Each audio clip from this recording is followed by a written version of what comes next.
اگر بخواهی که الله تو را زن صالحه نصیب کنم، اول باید خود اصلاح کن، اول نفس اصلاح کن، خودت از زنا کردن باز بدار، خودت از دروغ گفتن باز بدار، خودت از شیطانگری باز بدار. موافقت الله چی میگه؟ زن میگه برادر، خفه نشه برادر.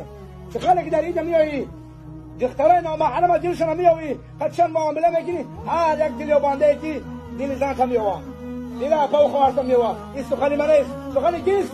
الله که ما را آفرید، الله که ما را چشم زیبا داد، الله که ما را پیروان داد. گفت که للخبیثین للخبیثات للطیبین للطیبات. الله میگه که ما برای بنده صالحم، زن صالحه نجم، برای بنده خبیث دینار شیطانم، زنی خبیثه و مثل خود شیطان در نزد زنش خیلی که جامعه رو خوش نمازخوان میگیره، خوش با تقوا میگیره، همین زنش هم در پیش شوهرش خوش مسلمان، خوش صالحه میگیره.